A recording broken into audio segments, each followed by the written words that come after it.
اور مسلمانوں کو ایک بات یہ بھی سمجھنا چاہیے، اجتماعی اور انفرادی زندگی میں ہمیشہ اس بات کو پیش نظر رکھنا ہے کہ ہمارے لیے آئیڈیل اور نمونہ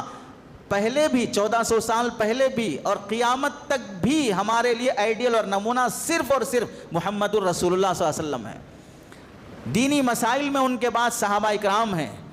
ان کے علاوہ کوئی ایسا نہیں ہے جن کو ہم اپنا آئیڈیل اور نمونہ بنا سکیں، چاہے وہ دنیا بھر کا کوئی بھی بادشاہ ہو۔ ہمارے لیے دنیا اور آخرت کی کامیابی کی خاطر آئیڈیل اگر کوئی ہے، چاہے اس زمانے میں ہو چاہے اس زمانے میں ہو، وہ سرکار دو عالم صلی اللہ علیہ وسلم،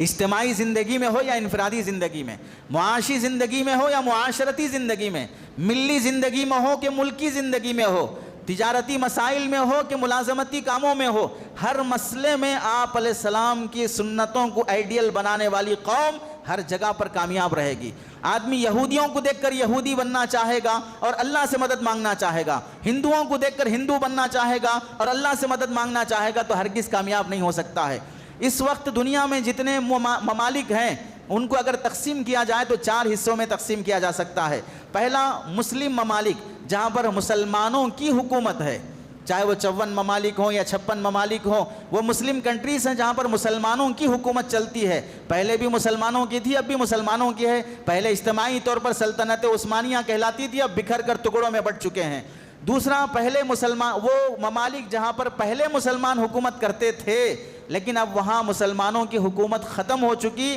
غیروں نے وہاں پر حکومت کرنا شروع کر لیا، جیسے کہ بھارت ہے، یہاں 800 سال 1100 سال مسلمانوں کی حکومت رہی، اب کسی اور کی حکومت ہے۔ یوگانڈا ہے، وہاں مسلمانوں کی حکومت تھی۔ ہسپانیہ ہے، مسلمانوں کی حکومت تھی، اب غیروں کے ہاتھ میں ہے۔ تیسرے وہ ممالک ہیں جہاں پر مسلمان حکومت کرنے کی خاطر نہیں گئے، معاش تلاش کرنے کی خاطر، تجارت کی خاطر، ملازمت کی خاطر، گزارے کی خاطر گئے۔ وہاں پر انہوں نے مقامی لوگوں کے ساتھ حسن اخلاق دکھایا، اچھے اخلاق سے پیش آئے، دعوت اسلام دیا، تو وہ لوگ اسلام قبول کر لیے۔ حکومتیں تو انہی کی ہیں جو غیر تھے، لیکن وہاں پر ایک بڑی تعداد مسلمانوں کی بھی ہے جنہیں اسلام پر چلنے میں مکمل آزادی ہے، جیسے برطانیہ ہے، امریکہ ہے، آسٹریلیا ہے، جاپان ہے۔ یہ وہ کنٹریز ہیں جہاں پر مسلمان اسلام پھیلانے کی خاطر کوئی فوج لے کر نہیں گئے تھے، تجارت کی خاطر گئے تھے، اخلاق کی وجہ سے وہاں کے لوگ اسلام قبول کرنا شروع ہوئے۔ آج بھی ان انگریزی ممالک میں اس بڑی تعداد میں لوگ اسلام میں داخل ہوتے ہیں جتنا کہ اس ملک میں داخل نہیں ہوتے ہیں،